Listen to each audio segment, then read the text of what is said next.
பட்டுக்கு என்ன வேணும் அம்மா கிட்ட? அம்மா கிட்ட பட்டுக்கு என்ன வேணும்?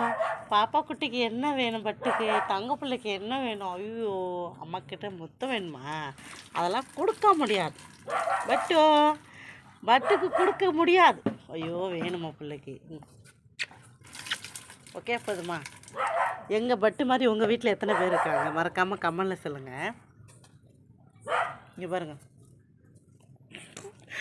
முத்தம் கொடுத்துட்டு தான் போவான். போதும் போதும் போதும் போதும் போதுமுடி போதுமுடி, ப்ளீஸ் நீ போடி,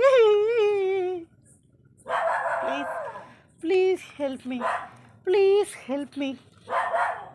பாப்பா வந்துட்டா.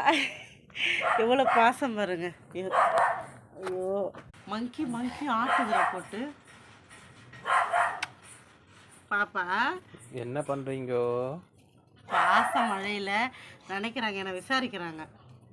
காலிலேருந்து ரொம்ப மிஸ் பண்ணாங்களாம் என்ன. அதுதான் ஒருத்தர மாற்றி சொல்கிறாங்க. அது ஏன் மிஸ்ஸாவா இல்லை இருக்குதா? அங்கங்கே கட்சி போட்டு போதெல்லாம் காட்டக்கூடாது. பட்டு மாமி பெரிய நின்று பார்க்கறது பாரு. பட்டு மாமி அம்மாவுக்கு முத்தா கொடுப்போம். பட்டு அம்மாவுக்கு உமா கொடுத்துருந்தே விளாட்றான். அதை போதும் சொல்லிட்டேன். அப்படியே மாடு பட்டு மாமி கிட்ட அம்மா போதும் சொல்லிட்டேன். இப்போ பாப்பா வந்திருக்கா. சண்டை போடக்கூடாதுடி. ஏன்டி சண்டை போடுறீங்க? சுற்றி அப்படியே கூட்டமாக தான் இருக்கும். ஆமாம், இவங்க பாச மழை நினைப்பாங்க. பாச மழையில் ஒரு கூட்டமே வரும். ஸ்விம்மிங் வந்துச்சுனாக்கா. என் பாப்பா குட்டிமா இது, அழகு ராணிமா இது. இவங்களை கொஞ்சிக்கிட்டே தான் என் நாள் பொழுது. எனக்கு அதே பத்தாது. அவங்கள கொஞ்சம் சரி, கொட்டாங்குச்சியும் தூக்கி பக்கத்தில் வச்சுன்னு கொஞ்சம் அது சாம்பிராணி போடுறதுக்கு வச்சுருக்கேன். சரி, அதை இன்னொரு வீடியோவில் சொல்லலாம். இப்போ சொல்லக்கூடாது. அதை அது ஒரு இதுவாக இருக்கும்ல அவங்களுக்கு சொன்னால்.